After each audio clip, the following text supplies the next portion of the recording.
Chapter 6. 1. Internal exercises weaken the body, yet oft prolong life. 2 through 4. The body ought to suffer for the good of the spirit, and not the spirit for the body. 5. Yet with discretion, that the body be not unnecessarily prejudiced. 6 through 12. In the first place, discretion is to be used about mortification, both by superiors and others. 13 through 16. Secondly, discretion is to be used in sensible devotion. 17. Thirdly, in meditation. 18 through 20. Fourthly, in the exercise of immediate acts. 21 and 22. Fifthly, even in aspirations. 23. Of languishing love mentioned by Harphius. 1. Internal prayer, seriously prosecuted, as it deserves to be, being contrary to our natural inclinations, cannot choose but cause some trouble and uneasiness to nature, and abate the vigorousness of the body, quenching those spirits and draining those humours which are superfluous and afford matter of temptations. Yet, on the other side, it makes amends even to nature itself, in contributing much to the prolonging of life by means of moderation of diet, a composedness of passions, and contentedness of mind, etc., which it causeth. Proofs whereof we have in the ancient holy fathers of the desert, and more lately in Saint Romuald, who lived till he was 120 years old, and Saint David of Wales till 140, etc. 2. However, if it were otherwise, the soul is not to serve the body, but the body the soul, so that if one of them must, for the benefit of the other, be a loser, it is most just that the loss should lie on the body's side. And surely, since there is scarce any study or exercise of mind which does not abridge life or debilitate the functions of it, without making any amends to the soul for the future life, and yet, for all that, men are neither discouraged, nor do think it fit for such considerations to forbear such studies, much less certainly ought spiritual and divine exercises to be laid aside upon such pretenses. 3. Notwithstanding, just it is that some due regard be had to the body, that it be not too much prejudiced by the exercises of the spirit, performed with overmuch violence and impetuosity, and this not so much for the body's sake as the spirit's, which, since in this life it cannot work without the body, by too violent workings it may so weaken the body as that it will not be enabled for continuance, and so those little short gains which are got by a few impetuous exercises will be dearly bought by an incapacity of continuing them, contracted in both soul and body. We must neither stretch our understandings to high seekings, lest we be plunged thereby in internal darkness, from which would proceed intolerable perplexities. Neither must we force the affections even to good objects too much, nor suffer them to flow with too violent a stream. Nor, lastly, must we exhaust bodily strength by unnecessary external austerities. 4. As for the painfulness, troubles, and uneasiness to nature, that without too much debility doth accompany spiritual exercises, those may well enough be digested, considering the unspeakable benefits and service that they produce unto the soul. And yet, for our comfort, this uneasiness will, by custom and constancy, continually diminish. For, as Harphius observes, a soul, after long practice of elevations of spirit, will come to such a facility in them that they will become, as it were, natural to her. And herein we may observe the wonderful wisdom and goodness of the divine providence over souls, how he tempers the exercises of the spirit to the exigence of the body. For while the body, being vigorous, is able to endure more, he gives her ruder and more laborious exercises.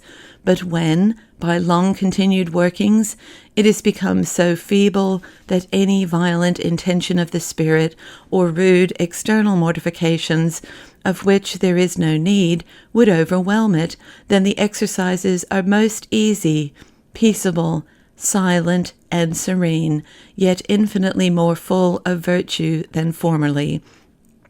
5.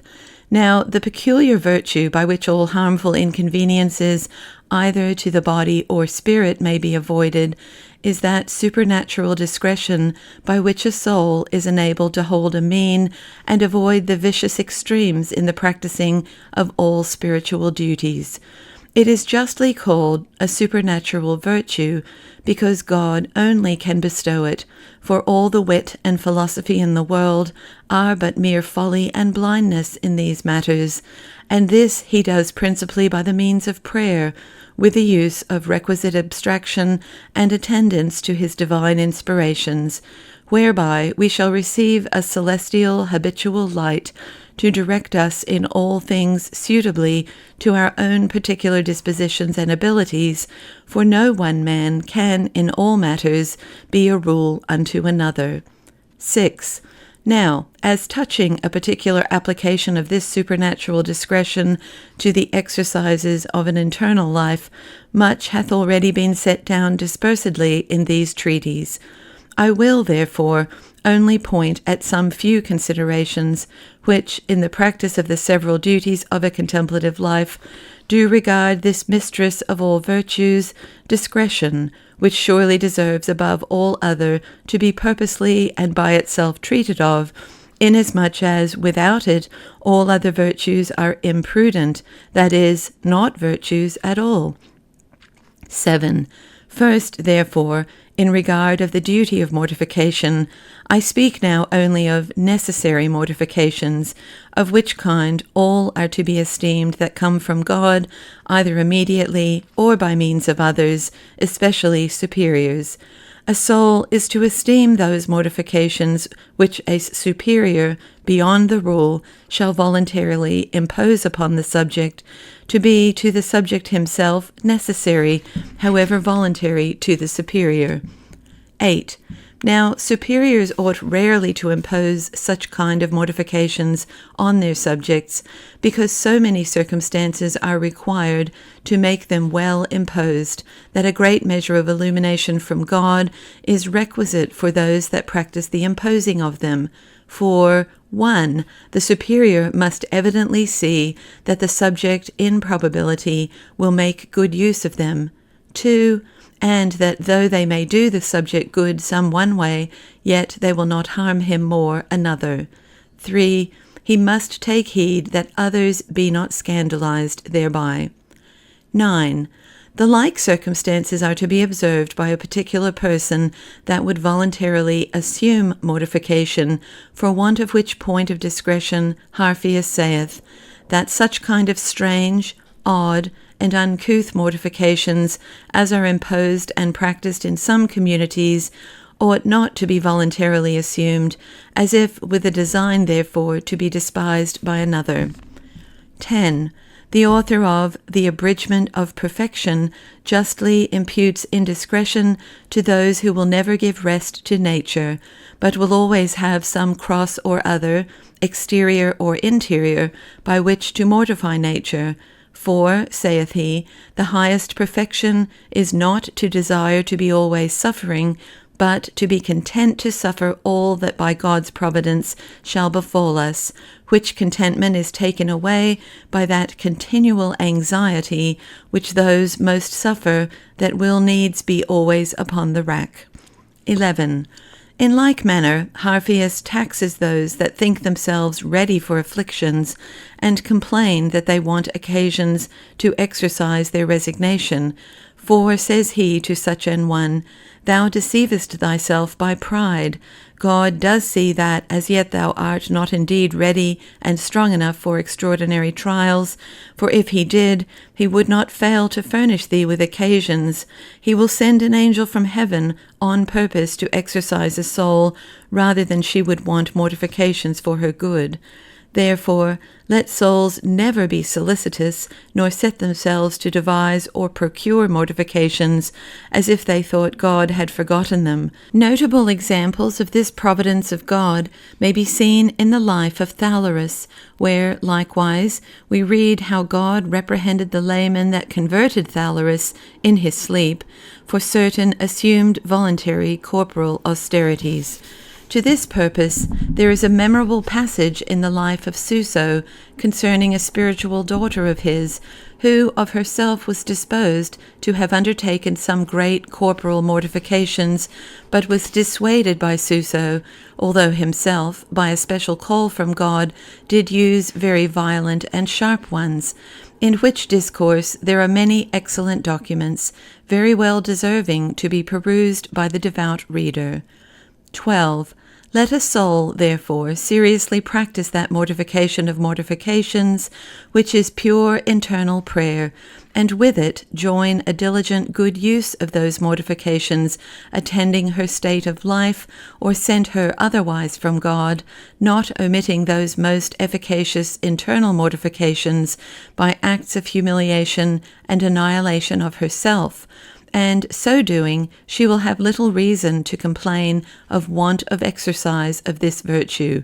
For corporal austerities do not by the excess of them, but by the fitness and proportion to the soul's present disposition, perfectionate an internal liver, so that some infirm but sincerely affected persons do advance themselves more by ordinary and trifling mortifications than others that consume their strength and spirits with intolerable fastings, chains, disciplines, etc.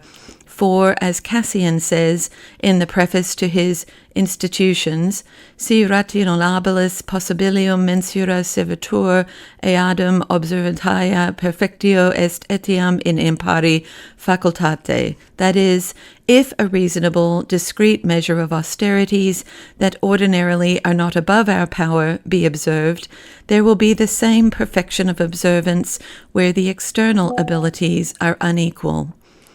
13.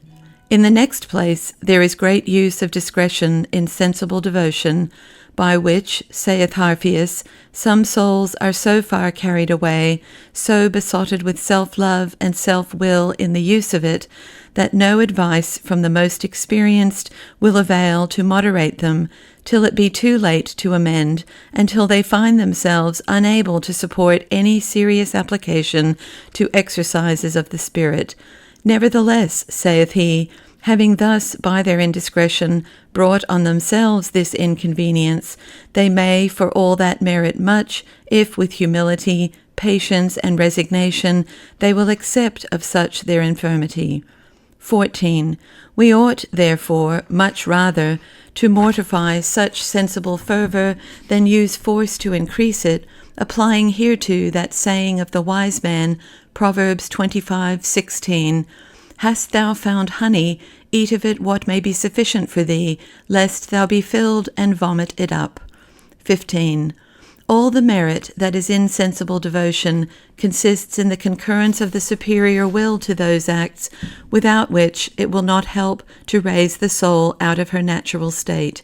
Yea, the more she is visited, and even bathed in such sensible consolations, except she use mortification about them, and be wary not to rest in them, but turn them to the producing of more efficacious acts in the superior will, the more strong will she grow in self-love, and more defiled with a kind of spiritual lust. Unless souls, therefore, do grow more humble thereby, it is a sign of danger to be perverted by it, and quite to lose the end for which God gave it. 16. Yet souls, during their imperfect state, are not violently to strain themselves to work purely in spirit, but moderately to use sensible devotion when God sends it as a means to advance them in spirit. Neither ought they, on the other side, to be so carried away with a liking and gluttonous affection to it, which indeed affords delicacies more agreeable to nature than any sensible satisfactions, as for it to omit other duties belonging to their state, and which God would have them to do. 17. Thirdly, as touching the exercise of meditation, how far discretion is to be used in it hath been sufficiently declared when we treated of it. Indeed, souls during that exercise are to be directed rather by the discretion of others than their own, and this both in judging whether they be fit for it, how long they are to continue in it, the rule whereof must not be custom but experience of profit, and what proportion of time they are to allow unto the understanding and will to operate in it. For that exercise doth not afford supernatural light enough to enable a soul to be her own guide. 18. Fourthly, forasmuch as concerns the exercise of immediate acts of the will, a soul that out of ripeness got by sufficient practice of meditation is arrived thereto, it will have light and discretion sufficient to judge what acts are most proper for her, what time is to be spent in each recollection, when and what pauses shall be necessary, and when she is to change it for a higher. 19. A principal point of discretion in this exercise is not to be carried away with the examples of some saints in former times, who could remain almost continually in some mental actuation to God without giving way to an extravagant thought, by which means they were almost continually in internal combatings.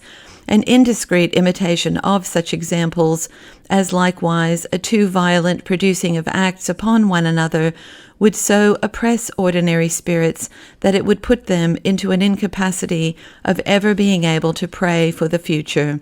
20. They who do not use set recollections may and ought frequently to force themselves to interior acts towards God, yea, as oft as they please, not much regarding the season of the day, as whether it be after refection or before sleep. And when they have done all, their progress will be but small for want of more prolonged and continued exercises. 21. Lastly, discretion and mortification likewise are to be used also even in those exercises to which we are invited and enabled by God Himself. Such are the exercises of aspirations and elevations of the spirit. The usual times, therefore, of set recollections are to be expected, for they do so weaken and consume corporal nature, that if souls should give way unto them as oft as they think themselves enabled, which is indeed almost continually, so perfectly are they disposed to God, they would utterly disable themselves to do any service to God for the future. 22. To this purpose, Harphius relates an account that one Brother Roger, a devout Franciscan, gave of himself, saying that 100 times in a matins he was in spirit drawn upward to a more high knowledge of divine secrets, all which tracts he forcibly resisted, being assured that if he had given his soul free scope to fix the eye of the understanding upon those objects so represented to him, he should have been so plunged in the abyss of the divine incomprehensibility, and so wholly driven out of himself, that he should never have been able to have retired himself alive from such a contemplation. But there is little peril of indiscretion in souls so highly elevated and so wholly in God's hands, who may do with souls and bodies what he pleaseth. 23.